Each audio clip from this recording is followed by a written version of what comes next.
abantu b'Imana, Imana iboherereje marayika ukomeye cyane.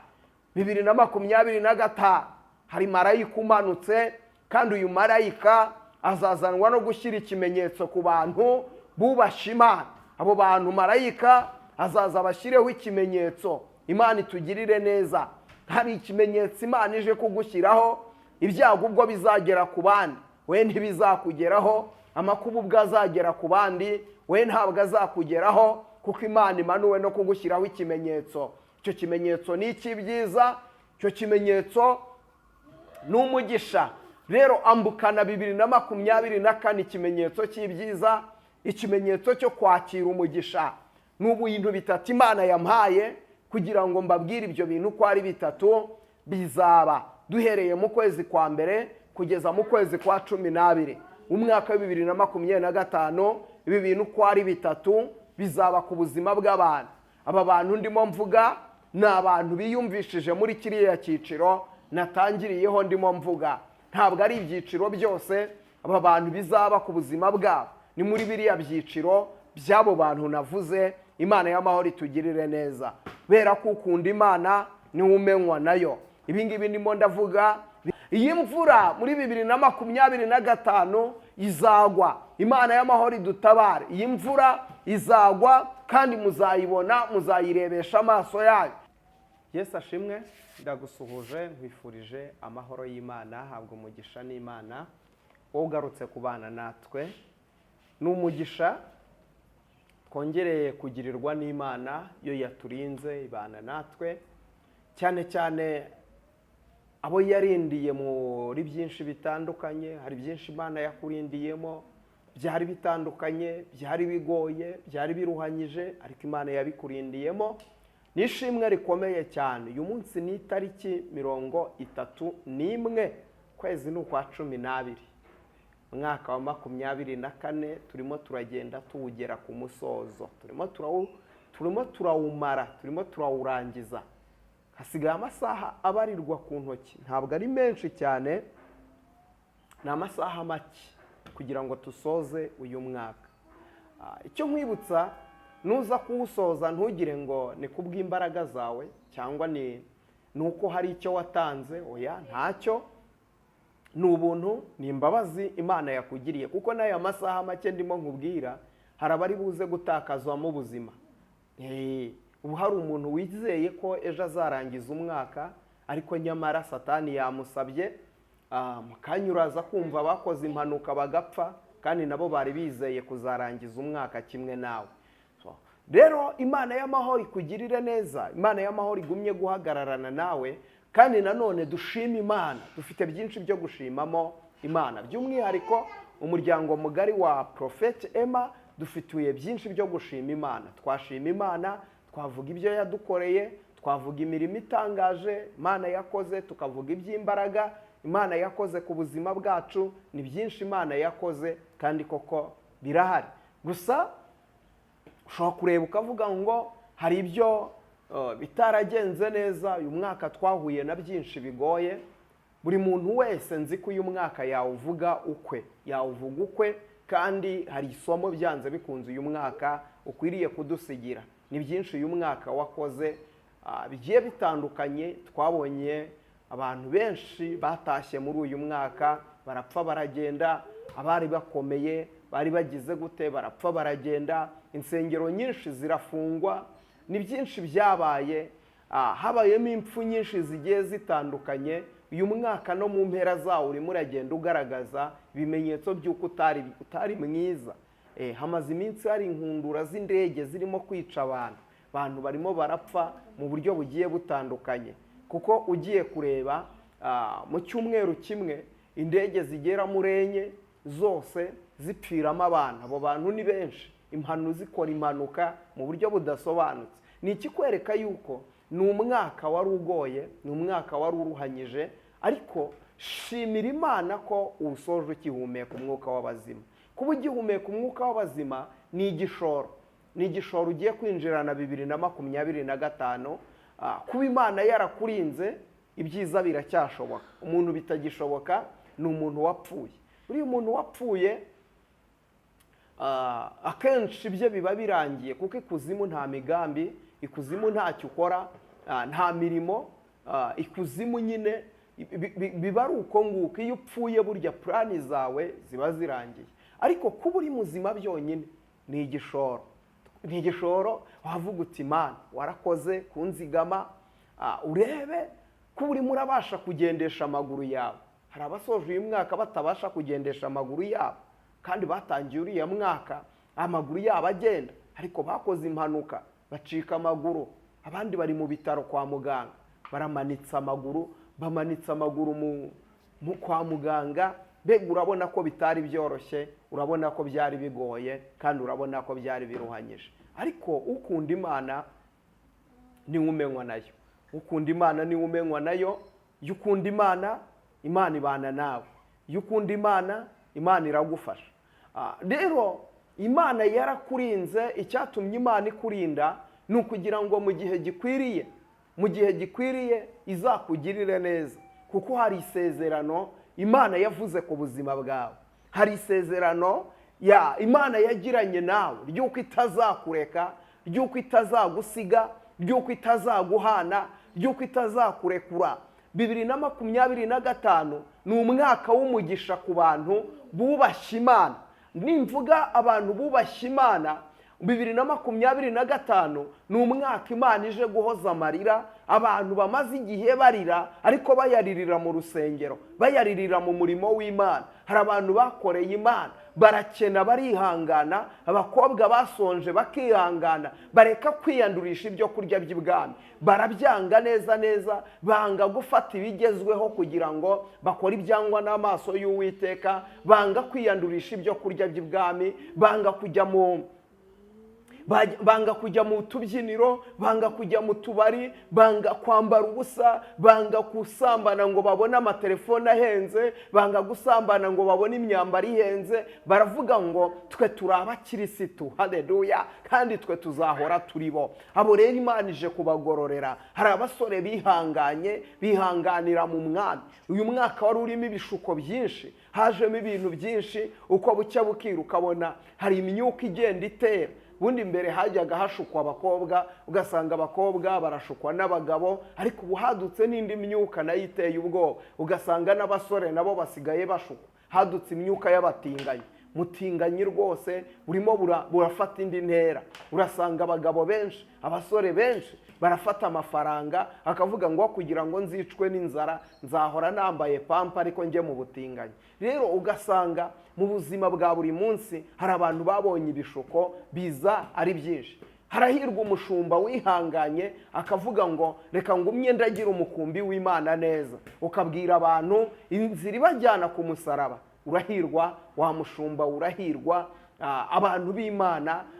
Imana igiye kubamenya. Imana iherutse kunyongorera irambwira ngo mwana wanjye, igihe kirageze kugira ngo menye abanjye. Imana y'amahoro itugirire neza. Abisi bajya bamenya abantu babo, ariko Imana nayo igiye kumenya abantu bayo. Haleluya. Jambo riravuga ngo nkunda bankunda, abanshakana umwete abo ngabo bazambona. Imana rero igiye kumenya abantu bayo, bayibayeho akaramata. Umuntu wabanye n'Imana akagendana n'Imana, Imana igiye kubamenya. Hari ibintu bitatu Imana igiye gukora ku bantu bagendanye n'Imana. Icyambere, Imana igiye kugarura agaciro kanyu mwambu. Hari abantu mwambu wa gaciro, mwamburwa ijambo, murajugunywa, murateragiranwa, barabareka hirya no hino, baragenda babateragirana. Agaciro wambuwe Imana igiye kukagarura mu izina rya Yesu. Agaciro wambuwe Imana igiye kukakugarurira, ko Imana iri mu gihugu cyo mu ijoro yavuganye nanjye. Icya kabiri, Imana iri mu gihugu cyo mu ijoro irambwira ngo igihe kirageze kugira ngo izisohoze amasezerano y'abantu. Hari abantu bafite amasezerano bategereje igihe kinini, ndetse bamaze no kwiheba, bavuga ngo ntabwo bizakunda, bavuga ngo ntabwo bizemera. Imana igiye gusohoza amasezerano. Amasezerano Imana igiye kuyasohoza. Imana igiye gukora ibikomeye ku buzima bwawe. Imana igiye gukora ibikomeye, bya bindi wowe ubona ubona ko bidashoboka, Imana irabishoboye. Bya bindi ubona yuko bitakunda, Imana ije kubihindura ibikunda mu izina rya Yesu. Humura, data ari mu kazi. Humura, data ni muzima. Humura, Imana niyo kwizerwa kandi niyo kwiringirwa ibihe byose. Imana y'amahoro itugirire neza. Izina ry'Uwiteka nirishimwe kandi izina ry'Uwiteka nirihabwe icyubahiro. Haleluya, haleluya. Icya gatatu, Imana iri mu gihugu cyo mu ijoro igiye kubaha ikintu bita imbaraga. Ikintu bita imbaraga.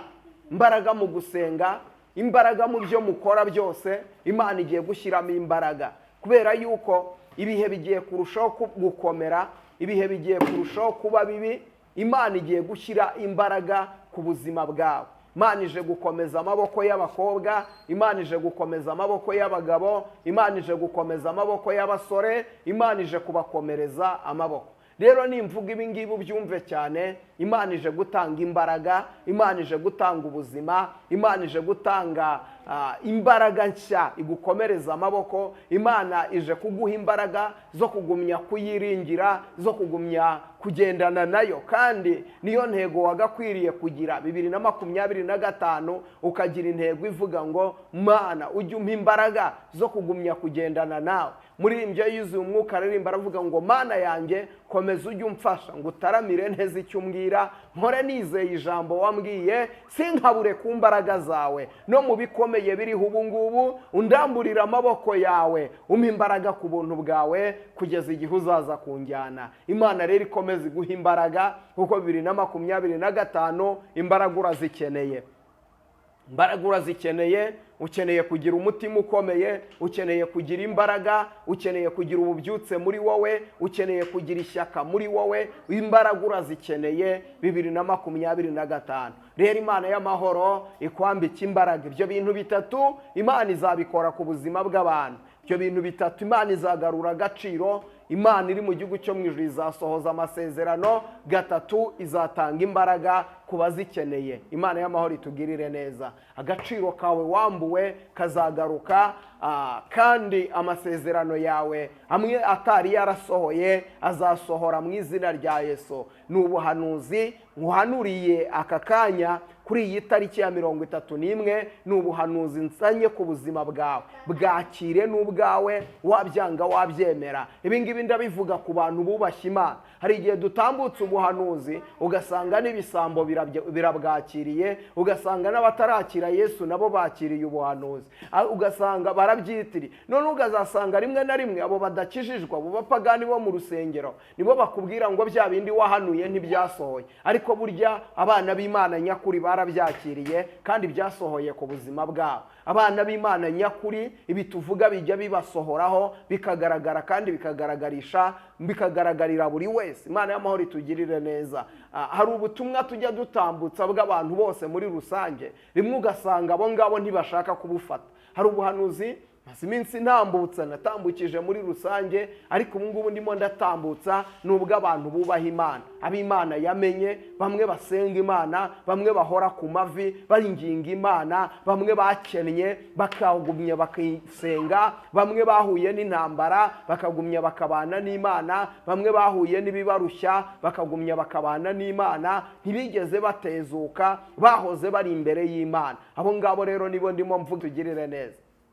Kandi nzahora ndiwe mu bintu byose ngeze ku gupfa. Akagumya akiringira Imana, akagumya agasenga, akagumya akabana n'Imana, akagumya agaca bugufi. Imana itugirire neza. Reka mbabwire, intambara zo ntizizigera zishira, ariko kimwe cyo abiringiye Uwiteka ijambo ryarambwiye ngo bameze nk'umusozi witwa Siyoni utabasha kunyeganyezwa. Ngo nk'uko imisozi igose Yerusalemu, ngo niko Uwiteka agose abantu be.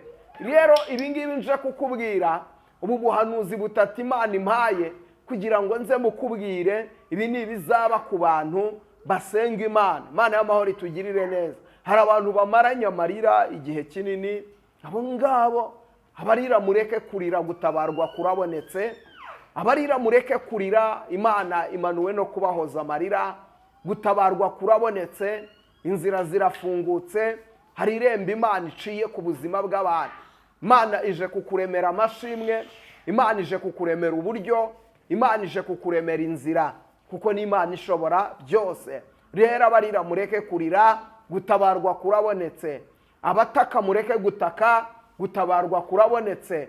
Abantu b'Imana, Imana iboherereje marayika ukomeye cyane. 2025 hari marayika umanutse, kandi uyu marayika azazanwa no gushyira ikimenyetso ku bantu bubasha Imana. Abo bantu marayika azaza bashyireho ikimenyetso. Imana itugirire neza. Hari ikimenyetso Imana ije kugushyiraho, ibyago ubwo bizagera ku bandi, we ntibizakugeraho. Amakuba ubwo azagera ku bandi, we ntabwo azakugeraho, kuko Imana imanuwe no kugushyiraho ikimenyetso. Icyo kimenyetso ni icy'ibyiza, icyo kimenyetso ni umugisha. Rero ambukana 2024 ikimenyetso cy'ibyiza, ikimenyetso cyo kwakira umugisha. N'ubu bintu bitatu Imana yampaye kugira ngo mbabwire ibyo bintu ko ari bitatu bizaba duhereye mu kwezi kwa mbere kugeza mu kwezi kwa 12 umwaka wa 2025. Ibi bintu ko ari bitatu bizaba ku buzima bw'abantu. Aba bantu ndimo mvuga ni abantu biyumvishije muri kiriya cyiciro natangiriyeho ndimo mvuga. Ntabwo ari ibyiciro byose aba bantu bizaba ku buzima bwabo, ni muri biriya byiciro by'abo bantu navuze. Imana y'amahoro itugirire neza. Bera ko ukunda Imana ni umenywa nayo. Ibi ngibi ndimo ndavuga birareba abana b'ibwami, birareba abana b'Imana. Muri rimyiza umwuka aririmba aravuga ngo abana b'Imana ni beza, bambaye ubwiza bw'Imana. Imana y'amahoro itugirire neza. Rero ni mukomere kandi mukomezanye, kandi mukomeze kwiringira Uwiteka Imana yacu, kuko niwe uzadutabara kandi niwe uzatugirira neza, ni nawe uzaduhindurira amateka. Hari ijambo nahawe, ibyanditswe byose, buriya ubuhanuzi bwose bugenzuzwa Bibiliya. Imana impa ubwo buhanuzi kugira ngo mbubwire abantu basenga, mbubwire abantu bakijijwe, mbubwire abantu bavutse ubwa kabiri. Nahawe ijambo riri muri Yoweli, igitabo cy'umuhanuzi Yoweli, ibice byaho ni 2, murongo wa 21. Haravuze ngo ntutinye wasiwe, nezerwa kandi wishime, kuko Uwiteka akoze ibikomeye. Imana y'amahoro ishimwe cyane. Ntutinye wasiwe, nezerwa kandi wishime, kuko Uwiteka akoze ibikomeye ku buzima bwawe. Haleluya! Kuko Uwiteka akoze ibikomeye. Ntimutinye mwa nyamaswa zo mu ishyamba mwe, kuko ubwatsi bwo mu butayu bumeze n'ibiti byeze imbuto zabyo, umutini w'umuzabibu byeze cyane. Imana y'amahoro ishimwe cyane. Umutini n'umuzabibu byeze cyane. Imana itugirire neza. Hari abantu Imana ije guha umugisha. Buri ingororano y'abantu bubaho Uwiteka ni ubukire, icyubahiro n'ubugingo. Iyo ni ingororano y'abantu bubaho Uwiteka: ubukire, icyubahiro, ubugingo.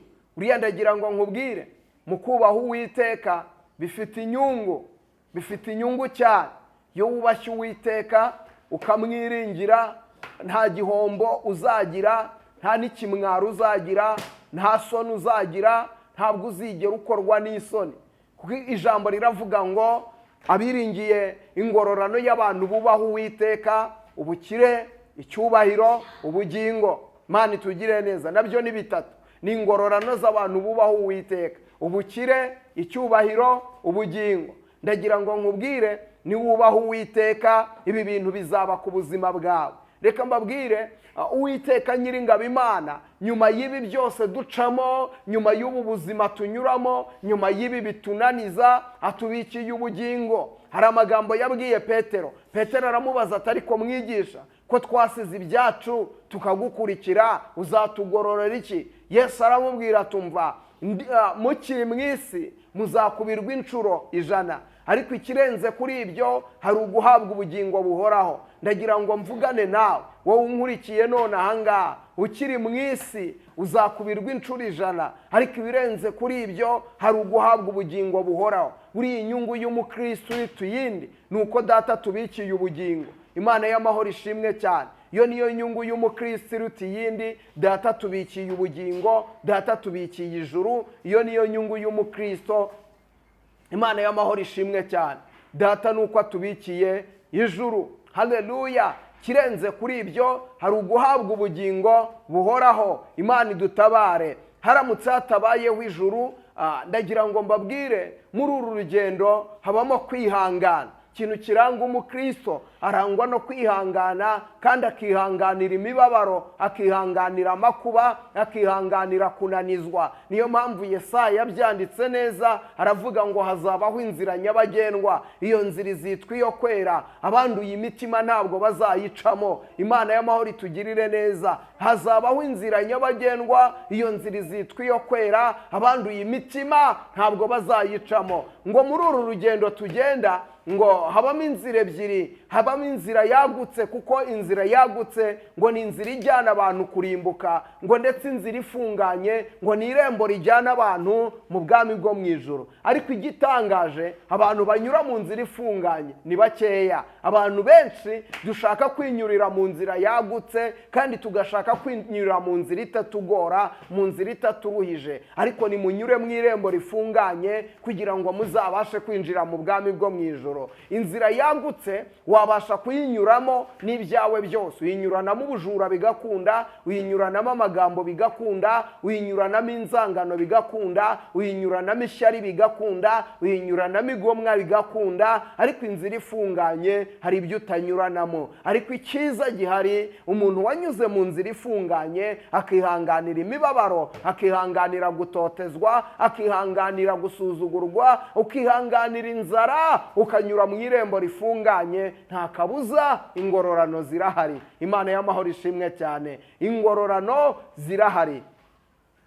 Hahirwa umuntu ufite Imana ya Yakobo, n'umutabazi izamurengera mu makuba. Hahirwa umuntu ufite Imana ya Yakobo, n'umutabazi izamurengera mu makuba. Hahirwa umuntu ufite Imana ya Yakobo, n'umutabazi izamurengera mu makuba. Hahirwa umuntu ufite Imana ya Yakobo, n'umutabazi izamurengera mu makuba. Imana ishimwe cyane. Hahirwa umuntu ufite Imana ya Yakobo, n'umutabazi izamurengera mu makuba.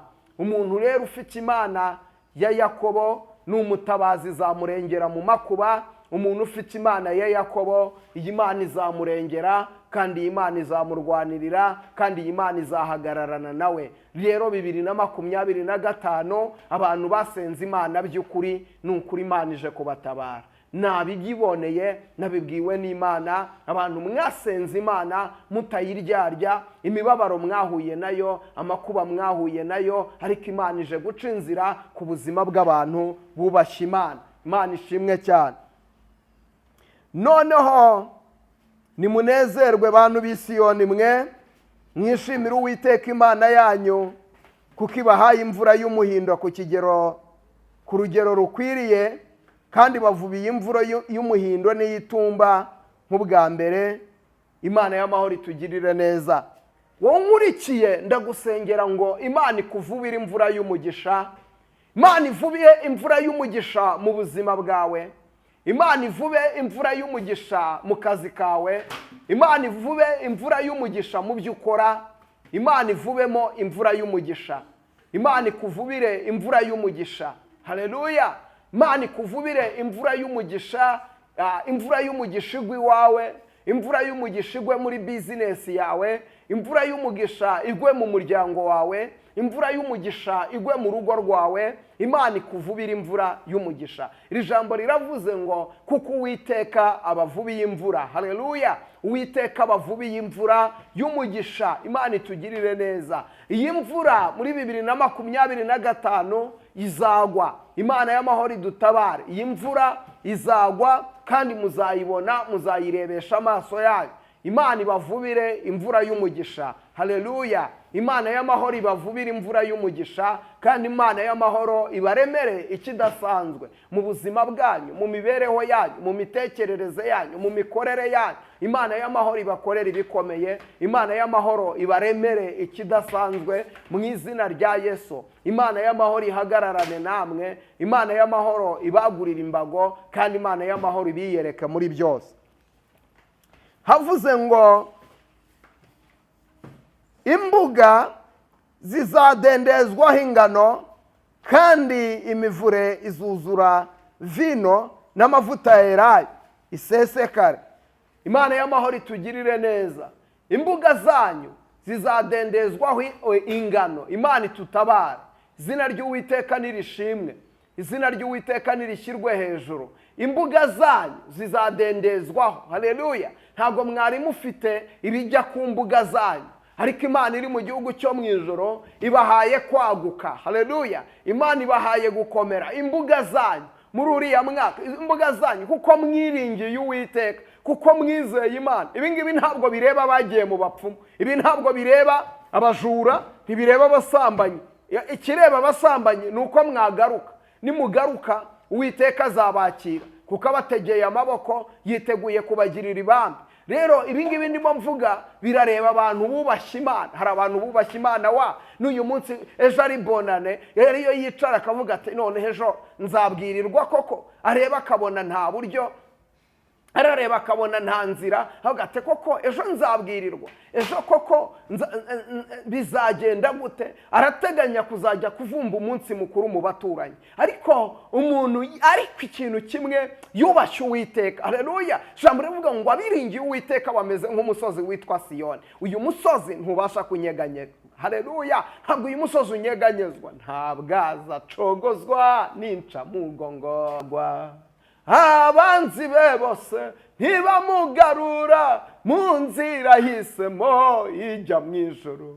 Haleluya. Ngo abanzi be bose ntibamugarura mu nzira ahisemo ijya mu ijoro. Umva nkubwire, hahirwa umuntu ufite Imana ya Yakobo, ni umutabazi uzamurengera mu makuba. Haleluya. Umuntu rero ubashye Imana wicogozwa n'incamugongwa. Hari ibitarakunze ku buzima bwawe, ariko Uwiteka aje kubikora bikunde. Hari ibitaragenze neza, ariko Uwiteka aje kugutabara. Uwiteka kuremeye ubuhamya bushya, Uwiteka kuremeye inzira nshyashya. Haleluya. Imana ishimwe cyane. Ndagira ngo uzamure haleluya, vuge cyane uti nakiriye ubutabazi. Ndashaka kubona umubare munini w'abantu bankurikiye, ujye muri comment wandikemo uti 2025 nakiriye ubutabazi ku buzima bwanjye. Akira ubu butabazi, ni Imana ibivuze mu izina rya Yesu. Akiriye imvura y'umugisha, 2025 izagwa. Ntabwo ari amagambo, ntabwo ari ikindi kintu ndimo ndakubwira, simurare ndimo ndagutera. Wubashye Imana nawe Imana ije kukubahisha. Wubashye Imana nawe Imana ije kuguha agaciro. Wubashye Imana, Imana ije kuguha ijambo. Wubashye Imana, Imana ije kuguhagurutsa. Wubashye Imana, Imana ije kugukomeza. Wubashye Imana, Imana ije kukubakira amateka mashya, kuko wubashye Imana. Haleluya. Kuko wubahishije Imana nawe Imana ije kukubahisha, kuko wakunze gukiranuka ukanga ubugome bw'iyi si, n'ikimanije kugukiriza. Kuko wakunze gukiranuka ukiyanga kwiyandurisha ibyo kurya by'ibwami. Hari abasore benshi bakubwiye ngo muryamane, ariko uravuga ngo nge ndi umukirisito. Wanga kumera nk'abandi bose, uragumya urinda agaciro k'ibyo wahawe, urinda agakiza kawe mu mutima, wanga kwiyandurisha ibyo kurya by'ibwami. Bandi bariye neza, muri iyi minsi mikuru abandi bafite randevu zikomeye, bari kurira indege bajya za Dubai, ariko uravuga ngo nge ndi umukirisito. Ijoro rigomba kuza kurangira ndi imbere y'Imana, ndimo nsenga Imana, nyibwira ngo Mana warakoze. Haleluya. Imana y'amahoro ishimwe cyane. Ndagira ngo nkubwire rero, kuko wakunze kuguha Imana, kuko wakunze gukiranuka, kuko wakunze kugenda uko Imana ishaka, Imana ije kukubahisha, kandi Imana ije kugukorera ibikomeye. Haracyariho ibyiringiro, nubwo igiti cyatemwe kizongera gishibuke mu izina rya Yesu. Imana Imana ije kuguha ijambo, Imana ije kuguha ijambo, Imana ije kuguha imbaraga, Imana ije kukubera inkomezi, kandi Imana ije kukubera umurengezi. Ni ukuri ibi bintu Imana yabimbwiye ku bantu bubaha Imana. 2025 hari ibintu bitabareba, ibiciro bizahenda ariko we ntibikureba, kuko Imana iguhetse ku mugongo wayo. Haleluya. Iyo umuntu ahetswe ku mugongo hari ibintu biba bitamureba, ibyo biba bireba uguhetse. Rero tuza Yesu uguhetse, ibyo biramureba. Hari uburyo ari buze kubigenzamo. Ntabwo Yesu ajya buri uko abigenza. Ntabwo ndi bukubwire ngo aziyeranja, kuko Imana yacu ntiyiyeranja. Imana hiyeranja abantu. Ntukajye usenga ubwira Imana ngo Mana ngo iyeranje, ubu yisuzuguye, ubu yiciye intege. Imana yacu ntiyiyeranja, irashoboye. Ni Imana ifite imbaraga, ifite ubutware. Ndi umugabo wo kubihamya. Si rimwe si kabiri nagiye mbona ineza yayo, nagiye mbona gukomera, nagiye mbona imirimo n'ibitangaza, mbona Imana ibikora, mbona Imana ihindura amateka, mbona Imana ivuga bikaba ndetse yategeka bigakomera. Reka mbabwire, hejuru y'ibikunaniza, hejuru y'ibikugora, hejuru y'ibikubuza amahoro, Imana iri mu gihugu cyo mu ijuru iraza gukora ibikomeye, iraza gukora ibikomeye. Reka twihute, turacyarimo guhanura. Haleluya. Imana ishimwe cyane. Ndahanurira wowe unkurikiye, unkurikiye uri mu Rwanda, unkurikiye uri mu Burundi, unkurikiye uri muri Amerika, unkurikiye uri muri Canada, unkurikiye uri muri Australia. Ndahanurira ubuzima bwawe. Haguruka, Imana ije gukora ibikomeye. Hari umuntu unkurikiranye arwaye uburwayi bukomeye cyane,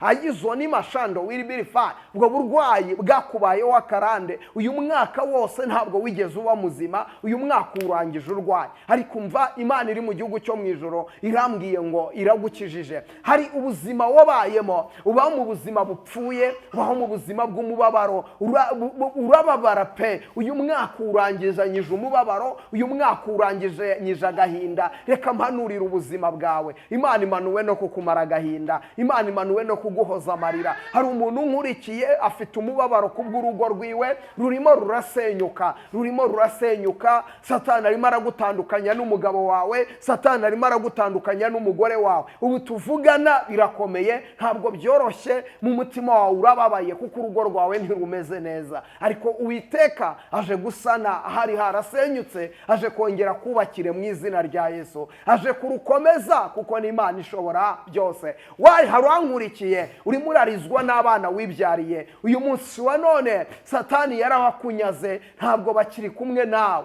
yabatwaye ubwenge, babaye mayibobo. Abandi ni abasinzi, abandi ni abanywatabi, abandi ni abanywara umogi, abandi byarakomeye kuko Satani arimo arakubabaza, arimo arakunyuza mu buzima bushaririye, arimo arakunyuza mu buzima bw'umubabaro. Ariko ndagira ngo mvugane nawe, humura data wa twese, Imana ishobora byose, imanuwe no kugukorera ibikomeye.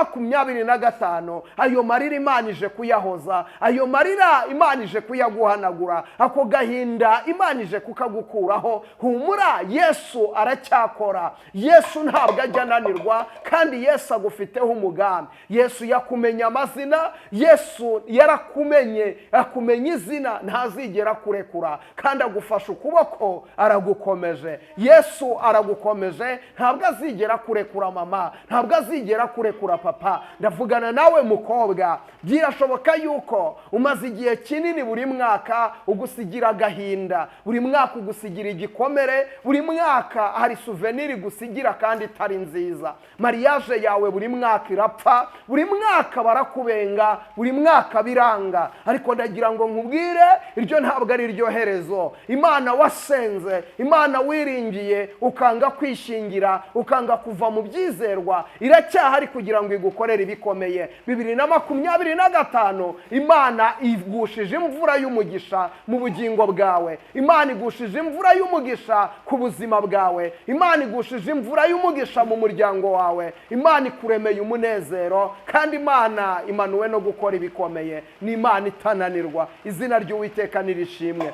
Dukomeze 25 havuze ngo nzabashumbusha. Haleluya. Ntabwo ndimo ndavuga ubuhanuzi buri aho ngaho gusa, ijambo riravuze ngo nzabashumbusha. Imana ishimwe, nzabashumbusha. akira gushumbushwa n'Imana mu izina rya Yesu. Imana igushumbushe ibyawe byanyazwe. Hari bizinesi yawe warakoze urahomba, ariko Imana ije kugushumbusha, ugiye kongera ukora indi bizinesi. Warakoze biranga, ariko Imana igiye kongera kugushumbusha. Wakoze ibizami by'akazi, uyu mwaka ushize nta na hamwe baraguhamagara. Imana ije kugushumbusha, Imana ije gukora ibikomeye. Ijambo ryavuze ngo nzabashumbusha imyaka inzige zariye, niyariwe n'uburima n'ubuzikira n'akagungu, za ngabo zanjye zikomeye nabateje. Imana y'amahoro itugirire neza. Imana ije kubashumbusha. Nimwumve mureke mbabwire, Imana ije kubashumbusha. Imana ije gukora iby'imbaraga, kandi Imana ije gukora ibikomeye. Imana ije gukora iby'ubutwari mu izina rya Yesu. Imana ije kubashumbusha kuko ari Imana ishobora byose. Imana ije kubashumbusha. Imana ibagirire neza. Ndashoje, ndagira ngo nsoze mbabwira ngo haracyariho ibyiringiro, naho igiti cyatemwa kizongera gishibuke. Kadusenga n'Imana. Data mu izina rya Yesu, Mana yumva gusenga ibyiringiro by'abakwizera. Mana ngushimiye ijambo ryawe, nkundira rigende rigira ububasha, rigende rigira imbaraga mu matwi y'abaryumvise. Abari barwaye bakire gukira, kandi Data Nyiringabo utwambutse 24 twinjiye 25, turirimba indirimbo z'amashimwe, turirimba iz'amazamuka, tuguhimbaza tukuvugiriza impundu. Kandi 25 uturemeremo amashimwe, uturemeremo umunezero, uturemeremo ibyishimo. Uzadushumbushe kuko twaranyazwe, uzadushumbushe ari byo Satani yatwaye, uzadushumbushe Papa. Urakoze kuri Imana yumva gusenga, ngakomeza kubana natwe ni mu izina rya Yesu Kristo. Amen. Imana ibahe umugisha, Imana ibagirire neza. Fashijwe n'iki kiganiro, gisharinga abandi nabo kibagereho. Niba utarakora subscribe uyikore, korera like, comment yawe ni ingenzi. Imana yo kabyara ni kumpera umugisha, kandi Imana yo kabyara igukomereza amaboko. Reka mbabwire ngo umwaka mushya muhire w'2025 uzababera umugisha, kandi Imana izabashumbusha. Imana ibagirire neza.